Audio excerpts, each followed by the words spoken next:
Hello everyone, how are you? I'm really grateful to be with you today, and I wanted to begin today with our prayer and how we all have power. We've been talking a little bit about how we all have power, and we can do anything that we want with that power. And so it's a marvelous and wonderful thing that we have so much power and we have so much love to give away. And so those of us who have excess can give what we have away to others. And so I would like to open with Creator, Creatrix, Mother, Father, God, all that is not. Kalayamachi, Parvati, Ganesha, Kuan Yin, Kuan Kun, Christ, Ave Maria, Nagakanya, Power Animals, Allies, Mohammed, Buddha, Allah, Okami, Hanabku, Hanolye, Yum. Thank you, great and beautiful mystery, for all that you've given us. Thank you, great mystery, that whatever happens within the container of this day, within this 24 hours, that you will bless all that comes, and that if we cannot bless what is coming, then we know that you can, and we ask that you will hold us and care for us.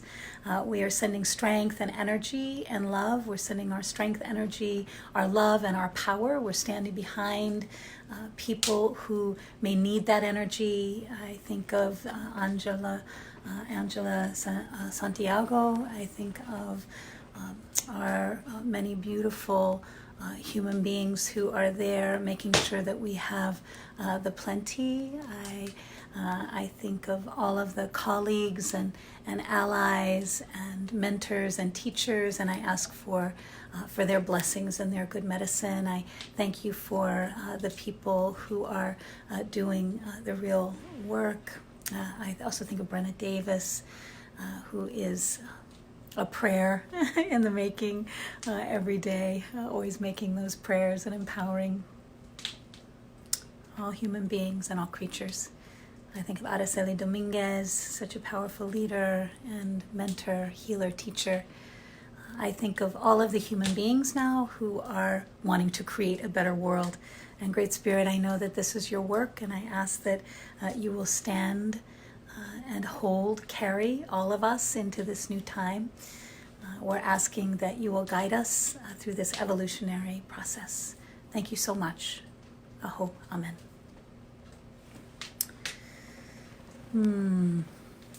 Yes, Marie Edwards comes to my mind. Kamimila, all of our healers, our beautiful healers. Thank you so much for being there and bringing that strength and quiet. So one of the things we've been talking about is we've been talking about the order of things, and one of the orders of things my really beautiful, my Hunka mom talks about, and I wanted to read a little bit. This is her book. It's called Prayers and Smoke, and I love this. There she is, super sweet, and it says renewing Makaha tribal tradition, Prayers of Smoke. And so she talks about the correct order of things here, and I just wanted to read a couple of paragraphs from this book. And this is page 162 and page 163, and it says that my dream is that all people will adopt good ways, good points of view, that we will restore the hierarchy of the 16 powers with the Great Spirit over all, that we will revere nature and look for guidance there. If we cannot learn from stones, leaves, grass, streams, birds, and animals that share this realm with us, we are lost. I do not think this is an unrealistic hope. Every day, people ask me about the rituals and the symbolism of my tribe. These are not just Indian people, they are white people too, looking for a more reverent way to live.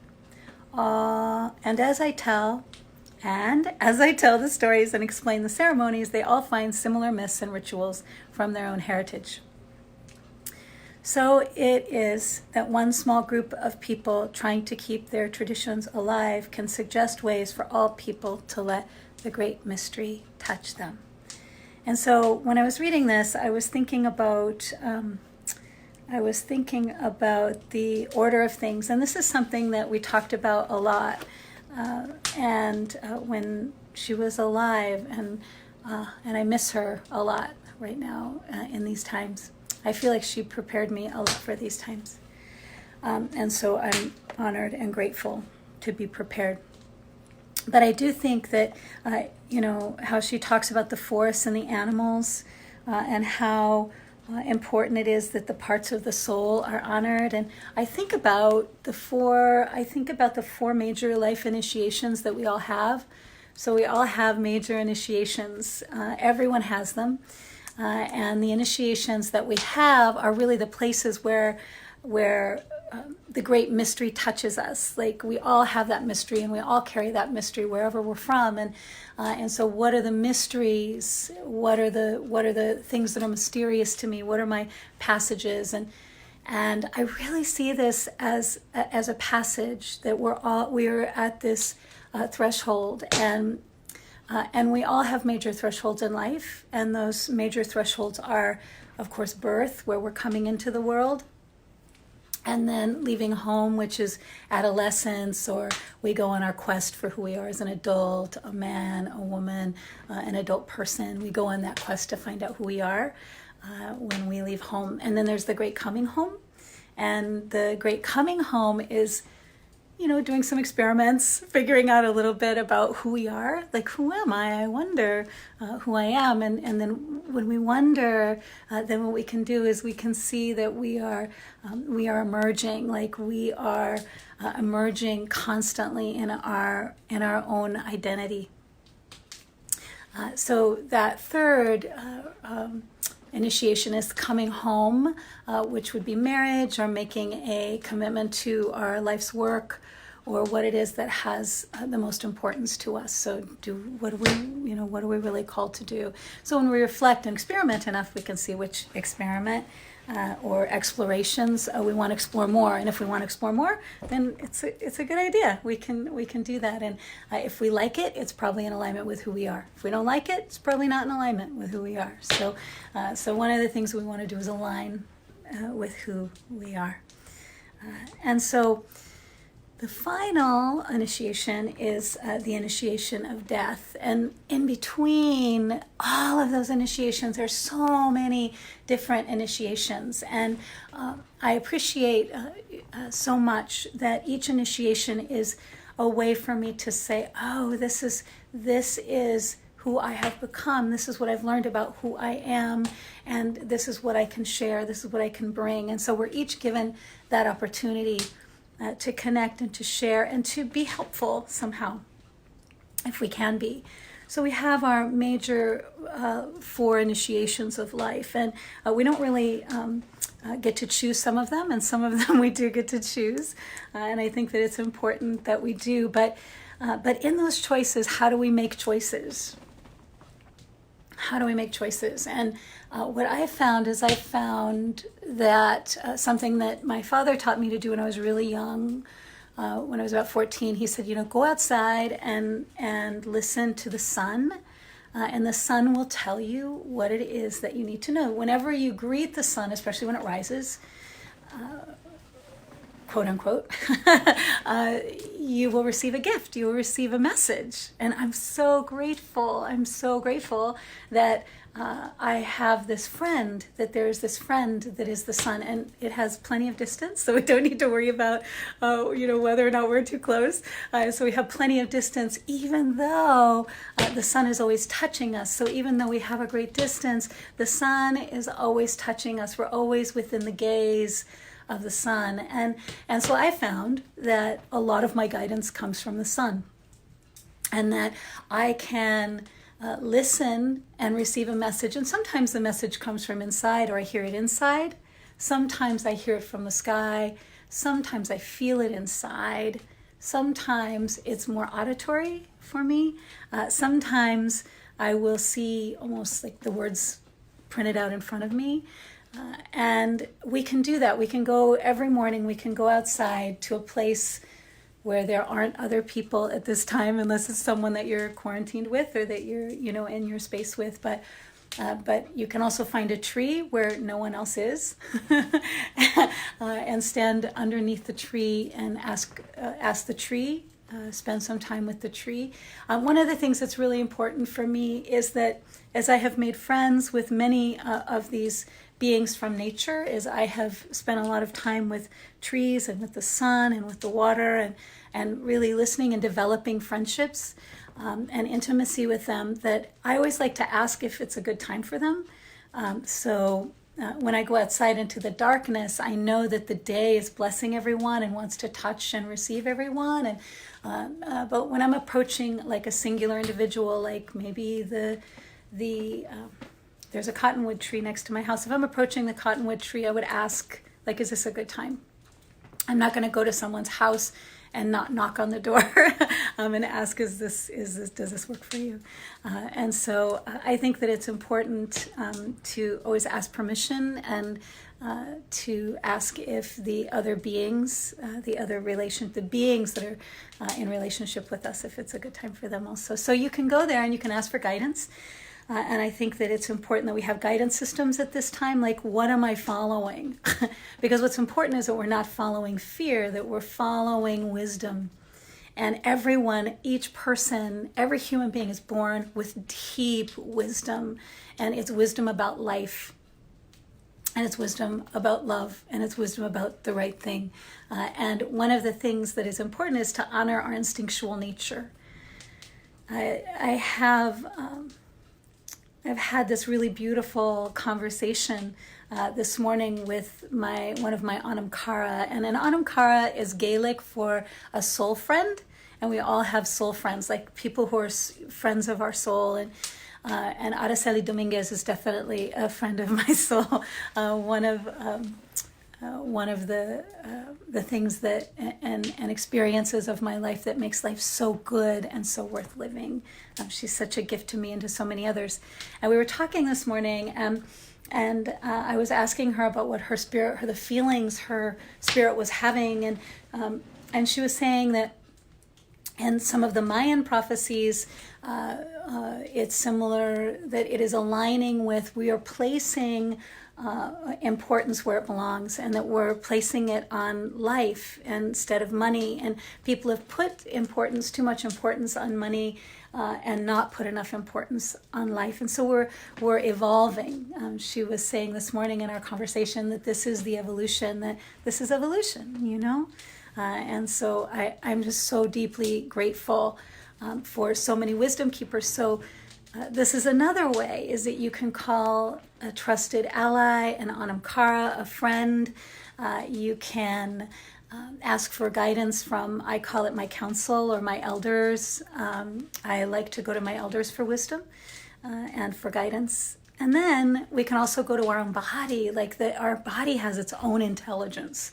And so we can also go to our own body and listen to our own body. We have our gut, we have our heart, we have the intelligence of our heart.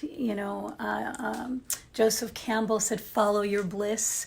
And I believe that the bliss lives in the heart. And I don't think bliss is easy. I don't think that it's like, oh, bliss is easy, maybe you should go get some bliss, because I don't think following the path of following your bliss is the easy path by any stretch of the imagination. But I do think that it is worth it, and that it is good medicine.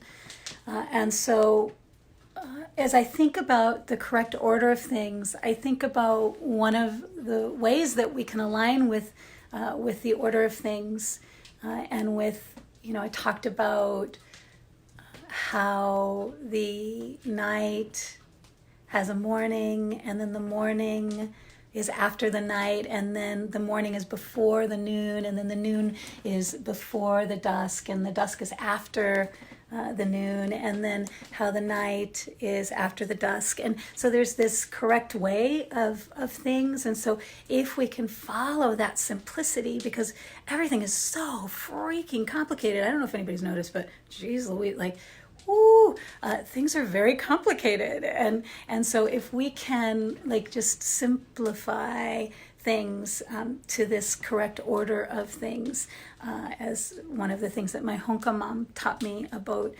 that capacity to pay attention to what the correct order of things is. The other place where I find the guidance is from Creator, from sitting still and developing and deepening my spiritual relationship, my relationship with the great mystery and with the Creator. And we all have someone who created us, and that someone is a lot more intelligent and smarter than we are.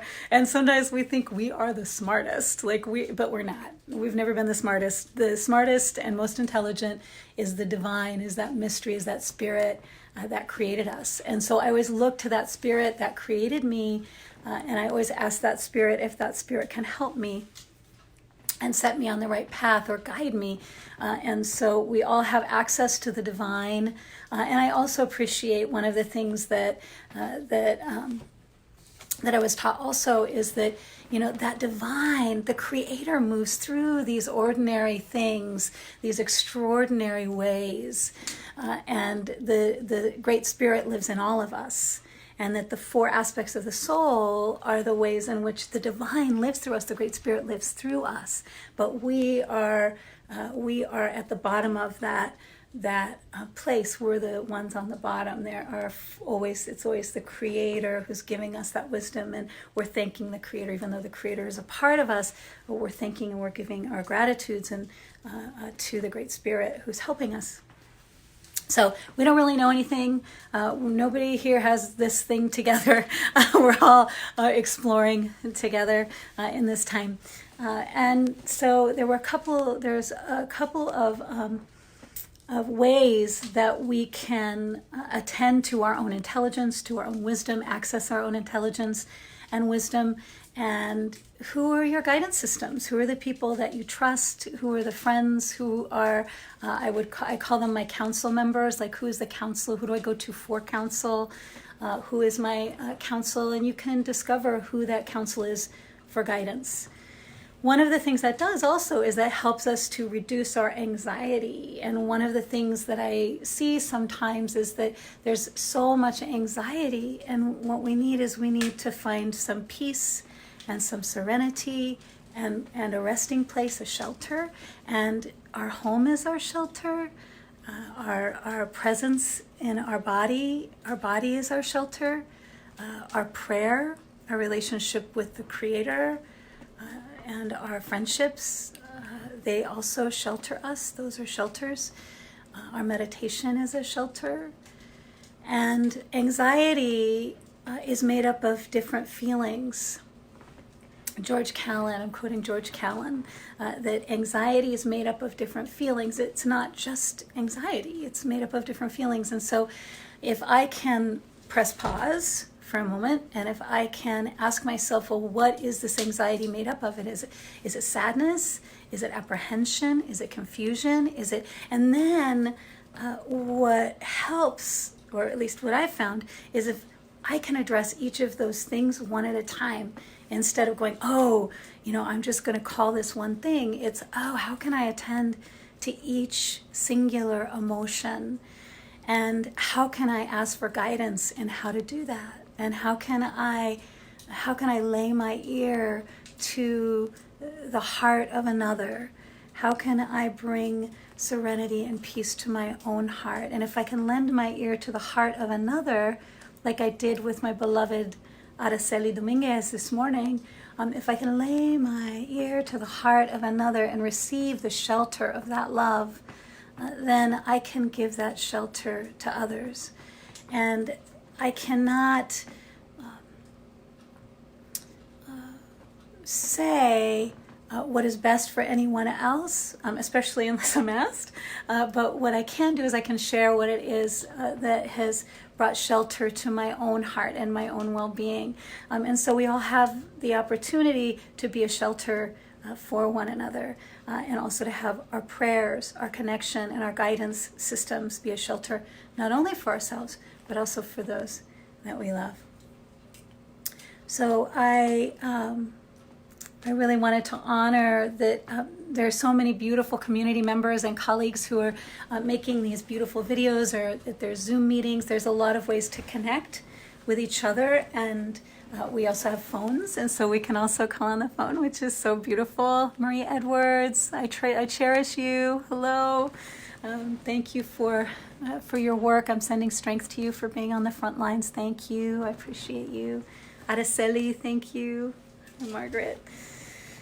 So I think it's so great. I can see that you guys are here, and it's such a blessing, and it makes my heart so happy that I get to be with you this way.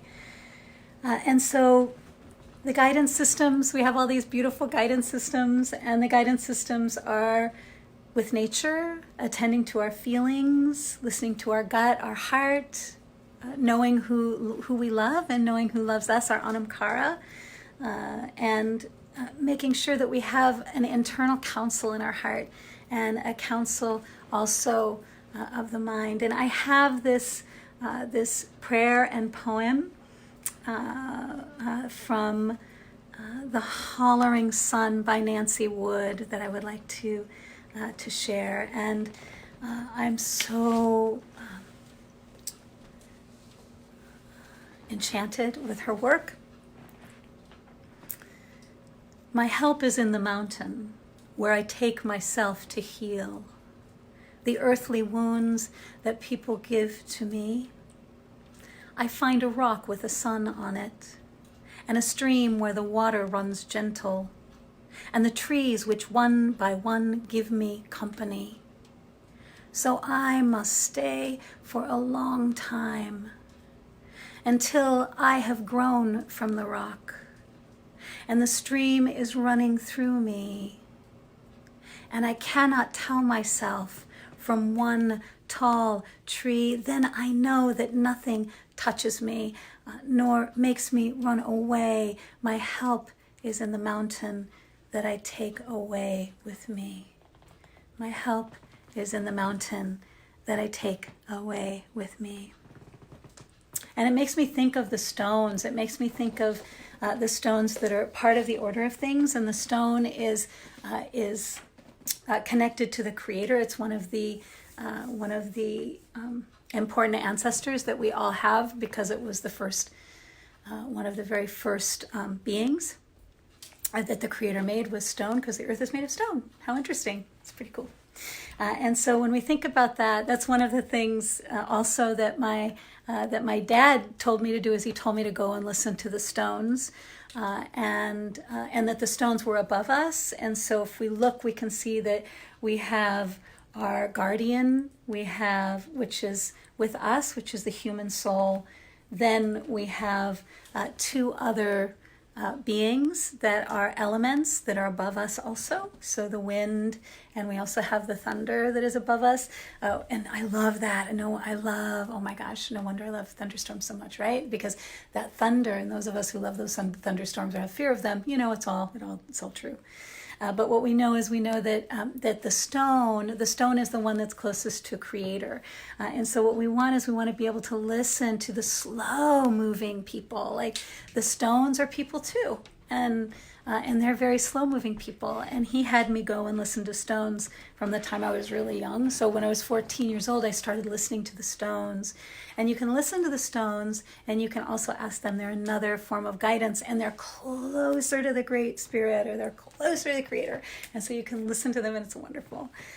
And so I want to bless and honor also all that is happening, all that is going on. And Araceli and I, in our conversation today, we're also talking about that, in this time, it is all of these things, all of the things that are happening are all of the things that are happening.